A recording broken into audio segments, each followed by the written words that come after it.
Friends, welcome to குட்டி ஜோஃபினா computer knowledge.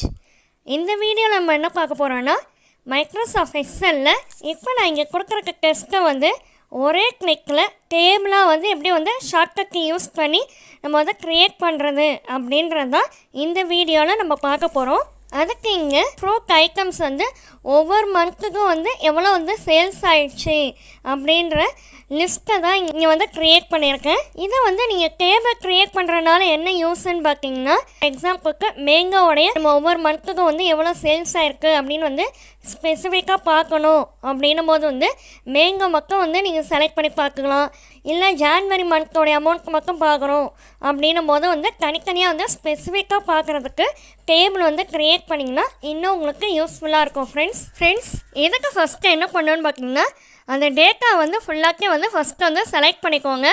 Ctrl A கொடுத்தீங்கன்னா full data select ஆகிடும்.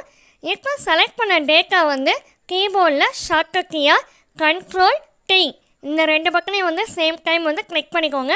இப்போ டேபிளாக க்ரியேட் ஆகிடும். இப்போ நான் இங்கே Ctrl T கிளிக் பண்ணோடனே எனக்கு டயலாக் பாக்ஸ் ஓப்பன் ஆகிடுச்சு. இப்போ க்ரியேட் டேபிள்னு இந்த டயலாக் பாக்ஸில் ஓகேன்றதை கிளிக் பண்ணுங்கள்.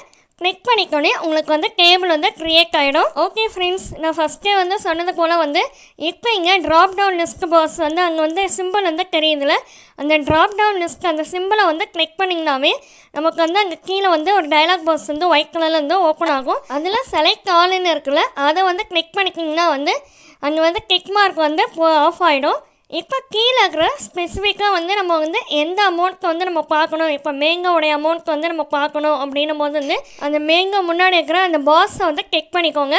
மேங்கோ ஃப்ரூட்டோடைய அமௌண்ட்க்கு மட்டும் அங்கே டிஸ்பிளே ஆகும். திரும்ப செலக்ட் கிளிக் பண்ண உடனே எல்லா லிஸ்ட்டும் திரும்ப டிஸ்பிளே ஆகும். ஓகே ஃப்ரெண்ட்ஸ், அந்த ஃப்ரூட் ஐட்டம்ஸ் மட்டும்தான் பேஸ் பண்ணி நம்ம பார்க்க முடியும், ஸ்பெசிஃபிக்காக பார்க்க முடியும் அப்படின்னு அர்த்தம் கிடையாது. இப்போ ஃபெப்ரவரியில் ஒரு எக்ஸாம்பிளுக்கு 90 ருபீஸில் எந்த ஃப்ரூட் சேல்ஸ் ஆகிருக்கு அப்படின்ற அமௌண்ட்க்கு மட்டும் நம்ம பார்க்கணும் அப்படின்னும் போது ஃபெப்ரவரிக்கு ட்ராப் டவுன் லிஸ்ட்டு சிம்பிள் இருக்குல்ல, அதை கிளிக் பண்ணிவிட்டு 90ன்றதை மட்டும் நீங்கள் அந்த பாக்ஸை மட்டும் கிளிக் பண்ணிவிட்டு ஓகே கிளிக் பண்ணிங்கன்னா 90 ருபீஸில் எந்த ஃப்ரூட் அங்கே சேல்ஸ் ஆகிருக்கோ அந்த ஃப்ரூட்டோடைய ரோ மட்டும் அங்கே டிஸ்பிளே ஆகும். இது மூலமாக எந்த மந்த்தில் நமக்கு எவ்வளோ அமௌண்ட் நமக்கு கிடச்சிருக்கு, எந்த மந்த்தில் கம்மியான அமௌண்ட் கிடச்சிருக்கு அப்படின்றத ஈஸியாக நம்ம புரிஞ்சுக்க முடியும். ஓகே ஃப்ரெண்ட்ஸ், இந்த வீடியோ பிடிச்சிருந்துச்சுன்னா லைக் பண்ணிக்கோங்க, உங்கள் ஃப்ரெண்ட்ஸ்க்கும் ஷேர் பண்ணிக்கோங்க, சப்ஸ்கிரைப் பண்ணிக்கோங்க. தேங்க்யூ ஃபார் வாட்சிங். Have a nice day.